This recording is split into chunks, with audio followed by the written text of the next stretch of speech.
Mr. Joseph Isaac, Political Sciences Rep, other members of the Political Society of KFL campus, members of other faculties in terms of lectures, our presenters, members of the media, ladies and gentlemen. First of all, I want to welcome you to the best campus in the world, KFL campus.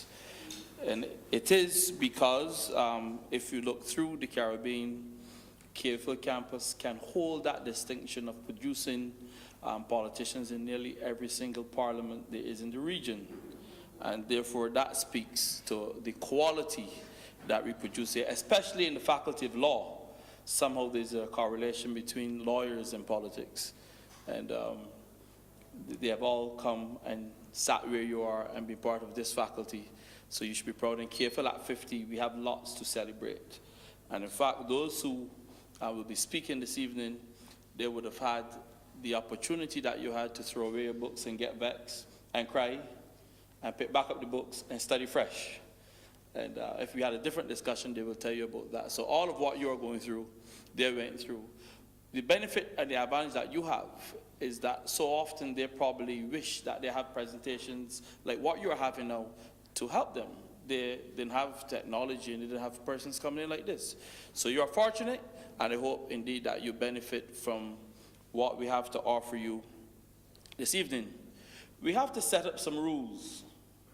And once we know these... To present a paper and have a paper, but I thought with the type of environment that we have, let me share some experiences and then chart the way forward. I thought that one of the things that I did not want to do as I look at all these bright faces in here tonight is to talk too much about me, but to kind of relate what's happening to you. Is that all right? Were you all so quiet? Just because interact with me tonight, okay? Apart from banking, one of the things that I have done, especially recently, I'm the vice president of a video games company.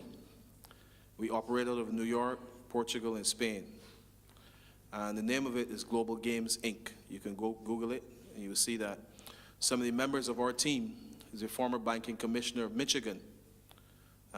One of the guys works as the technology guy for NATO.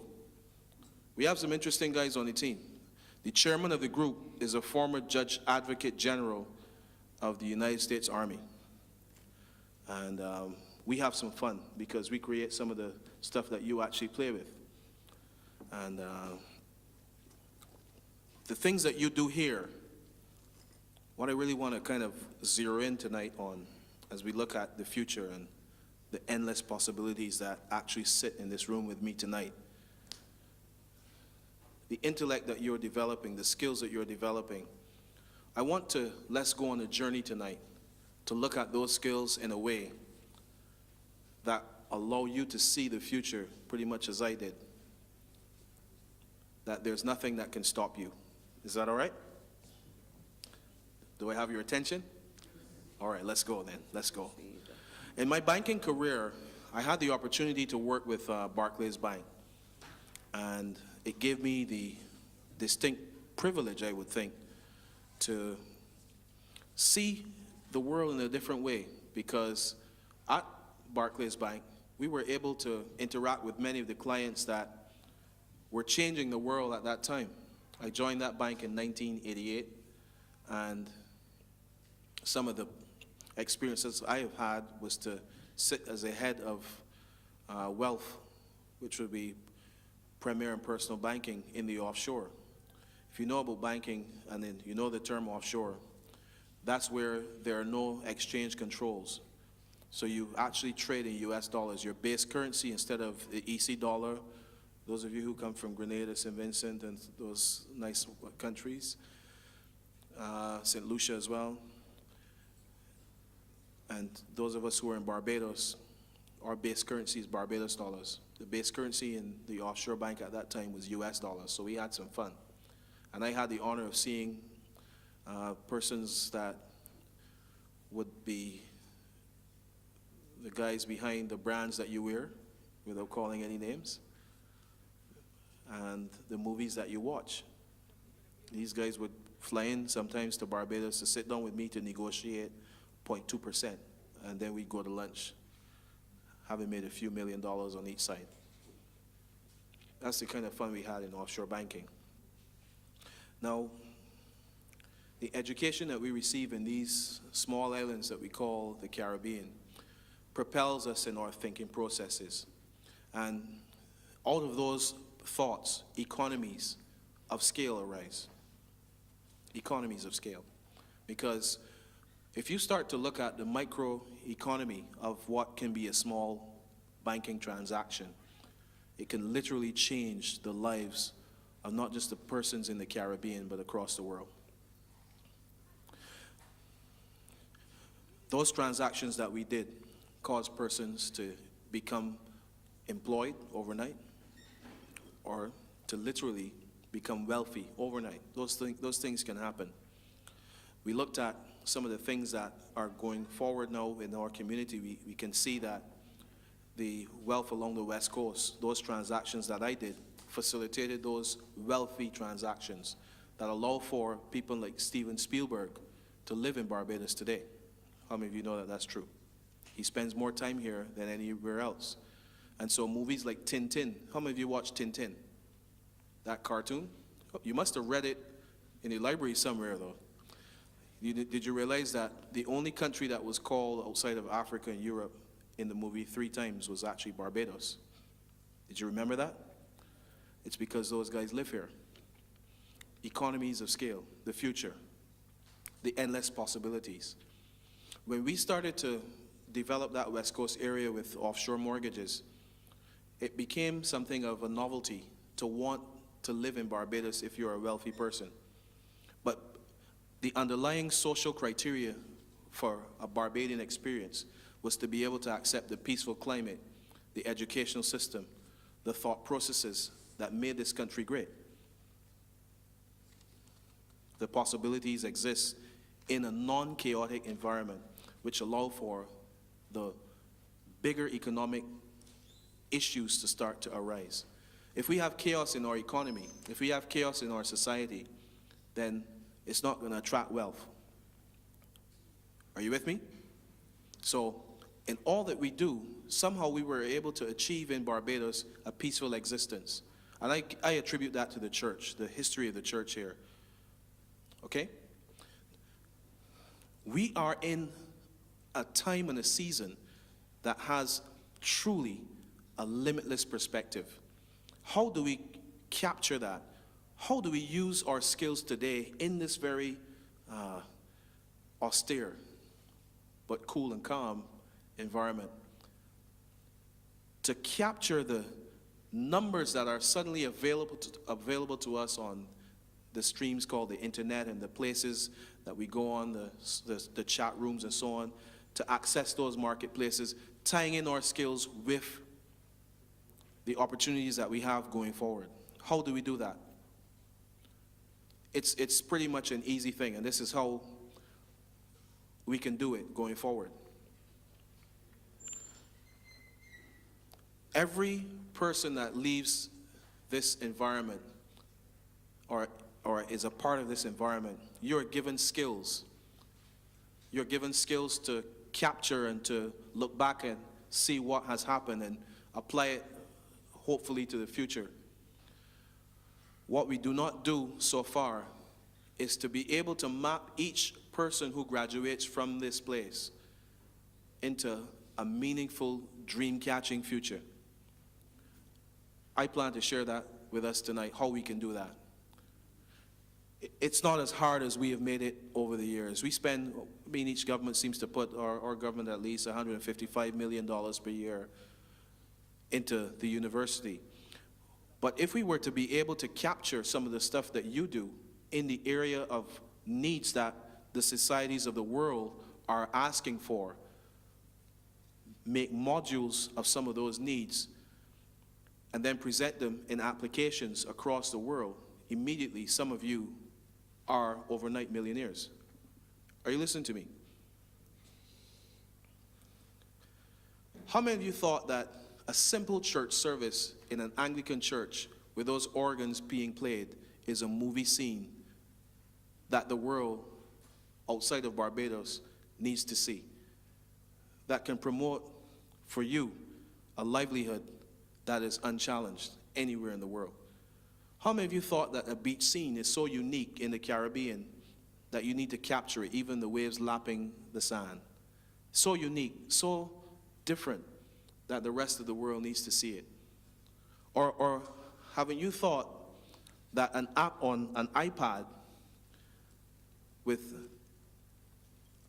the theme of fishing, instead of playing Angry Birds, we can have Flying Fish as a new game to be played? What's stopping you? What's stopping you?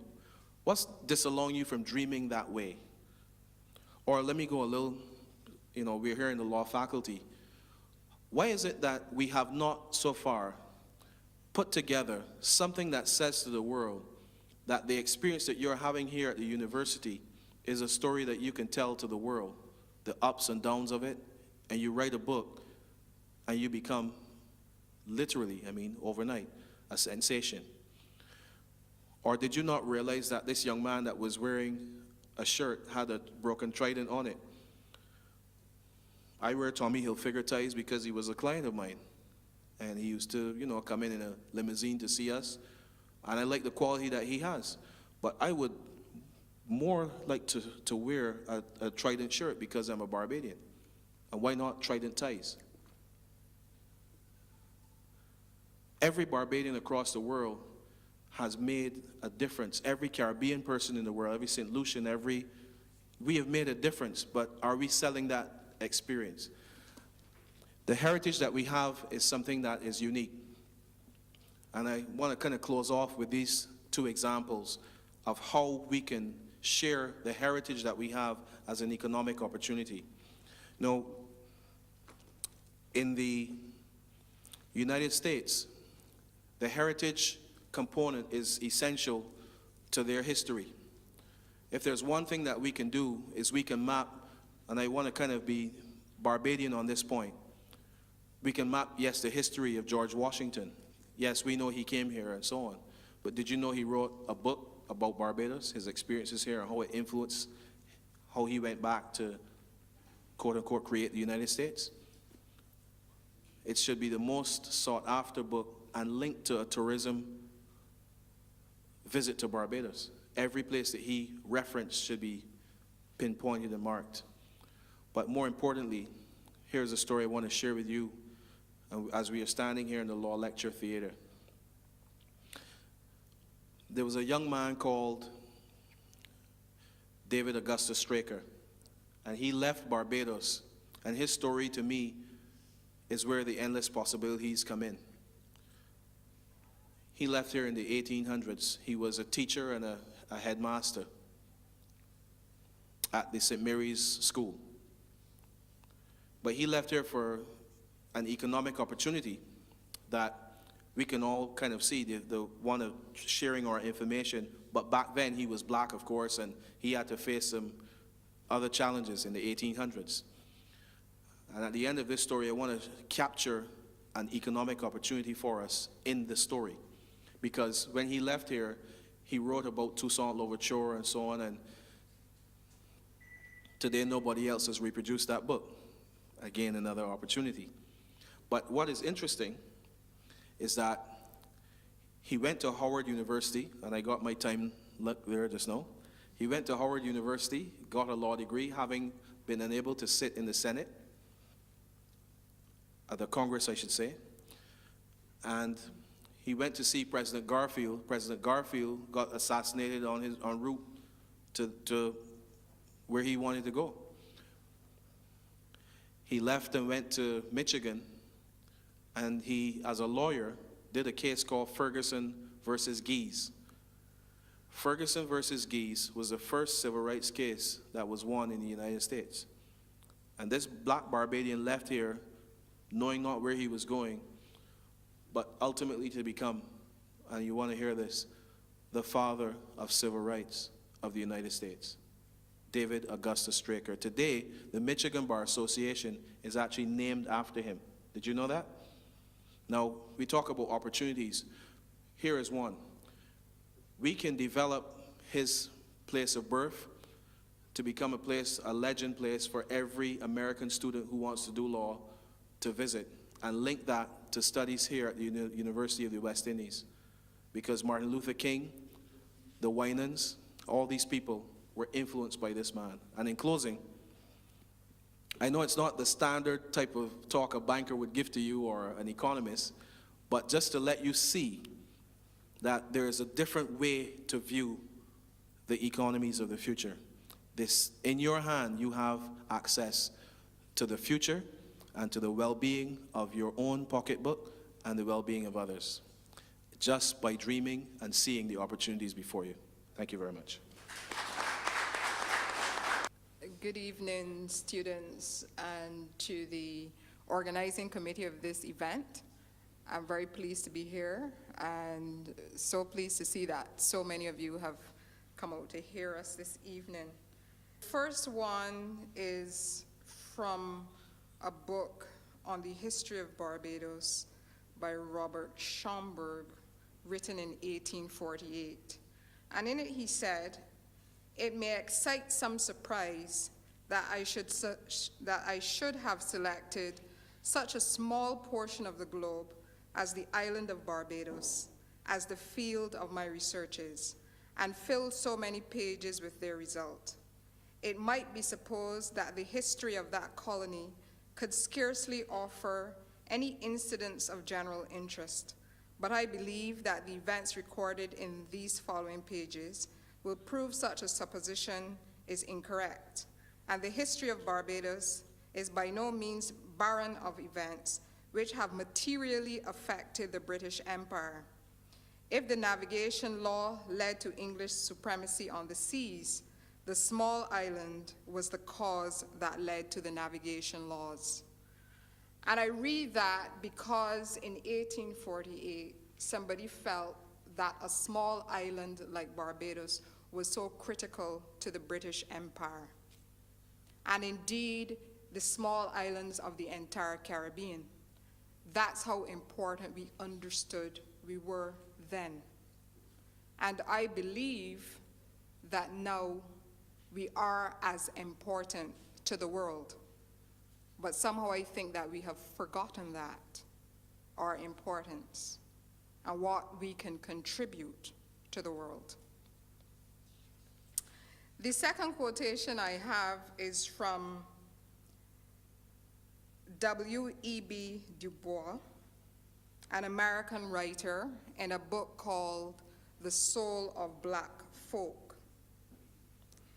He said, "For the first time he sought to analyze the burden he bore upon his back, that dead weight of social degradation, partially masked behind a half-named Negro problem. He felt his poverty without a cent, without a home, without land, tools, or savings. He had entered into competition with rich, landed, skilled neighbors. To be a poor man is hard, but to be a poor race in a land of dollars is the very bottom of hardships. He felt the weight of his ignorance, not simply of letters, but of life, of business, of the humanities. The accumulated sloth and shirking and awkwardness of decades and centuries shackled his hands and feet. And I believe that those words, written back in 1903, are still relevant to the condition of people in the Caribbean. I do still believe that many of us do feel shackled. And I do believe that, in fact, those shackles do exist within our Caribbean region. But I go on then to quote from Michael Porter in The Competitive Advantage of Nations. He says, "In the modern global economy, prosperity is a nation's choice. Competitiveness is no longer limited to those nations with a favorable inheritance. Nations choose prosperity if they organize their policies, laws, and institutions based on productivity. Nations choose prosperity if, for example, they upgrade the capabilities of all their citizens and invest in the types of specialized infrastructures that allow commerce to be efficient. Nations choose poverty or limit their wealth if they allow their policies to erode the productivity of business. They limit their wealth if skills are reserved only for a few.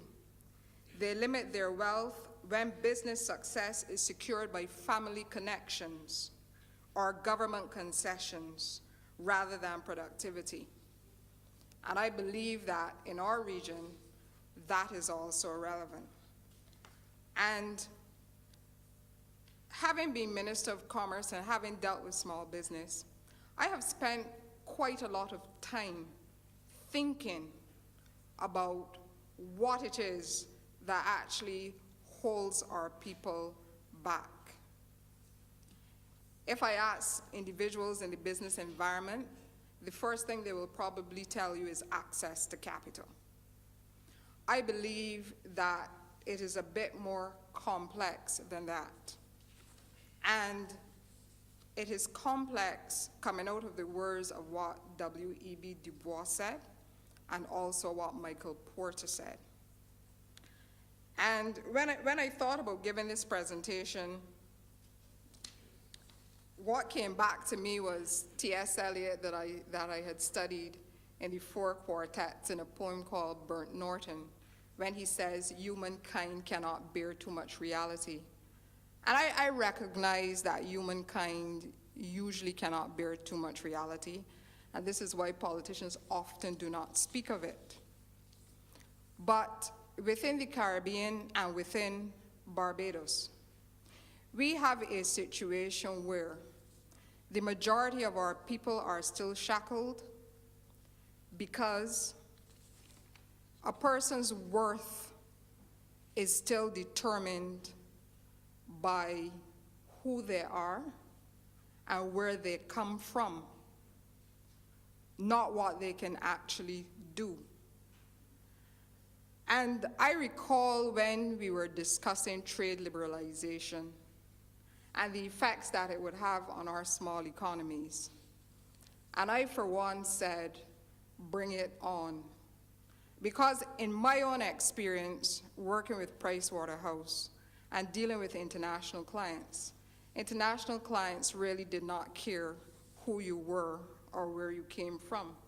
Their only concern was whether you could get their work done and if you could get it done at a reasonable cost. And that is what the world holds for us. If we could unleash the shackles that are upon us in Barbados and the Caribbean, and if we could allow our people to flourish. I do not believe that in the Caribbean, we have never produced anybody with the capacity of a Bill Gates or a Steve Jobs. I do not believe that. I believe that they're born every day. The problem that we have in the Caribbean is that they're not born where we would wish for them to be born. They're born in anywhere Barbados. They could be born in Belle Plaine. They might be born in Nelson Street. They might be born in Bayfield. We don't know. They're born all over Barbados every day. But we still have a country and we still have a society that, in my view, and sometimes people say this is a strong word, but I believe that we live in a society that is oppressive to talent. That is my view. It is oppressive. And the systems that we have in place work to make it more oppressive. And our own people participate in it. From day one, in many families, children are told what they cannot do, not what they can do. Parents ask, you really expect that you would ever be able to be an engineer at NASA. The truth is that you can be. People ask if you really think that you could go to China and learn Chinese and teach business law in China. Of course you can, because people have done it before. There's nothing that you cannot do. But our society continues to tell us that we cannot do these things from birth. And from birth, that is what is instilled in our people. And then we have structures in the society that prevent us from flourishing as we should. Now, many people thought that education would solve that problem. But unfortunately, even though our education system is good, there's something that is missing. Right now, if, for example, you look at the economic report on competitiveness, you would see that Barbados gets very good marks for institutions, gets very good marks for education. But when it comes to issues like business facilitation and innovation, we get poor marks for those things because we are not allowed to be creative. And anybody who seeks to be creative, anybody who seeks to be different, is wrongly criticized by the society. You may wonder, for example, why all politicians seem to you to be the same. It is because when you enter politics, everybody tries to mold you into a caricature of what a politician should be. In the same way, I'm sure that other people are molded into caricatures of what people imagine they should be. So creativity is limited. Now, in my view, innovation is really the key. And we have to be able to break those shackles. The reason that questions are being raised about funding education really is because people believe that they're not getting the returns from education. One of the largest budgets outside of health in Barbados and many other countries in the Caribbean is in education. But what do we actually produce coming out of the university? I mean, and many of you can tell me here, who in this hall is looking to go there to create jobs? The majority of people aren't thinking about that. They're thinking about going out and getting highly paid jobs for somebody to give you a living. When the truth of the matter is that if you are the cream of the crop in Barbados and the Caribbean, you really should not be looking for somebody to give you a job. You should be creating jobs for people who are not the cream of the crop. And I will close by saying, for many years, from the time I started to work, I started working in the international business sector. I've met many individuals from abroad. They come to the Caribbean, they come to Barbados, and they talk about the wonderful potential that we have. I've been doing that for over 20 years, and they still come and they talk about the wonderful potential that we have, meaning that we have absolutely not realized that potential. We are sitting on our laurels and believing that because we get an education at the university, that is the end of it. We are still largely consumers of products. We don't produce anything. Well, not as much as I think we should. We have never, in Barbados, registered a patent. As far as intellectual property is concerned, we are poor, and that is what the value lies in the world, intellectual property. We're not creating it. So I think that we have a great challenge ahead. There's no reason why we should be ranked 44 in the world and Singapore is ranked at #1 in certain areas. None whatsoever. I don't think they're brighter than we are.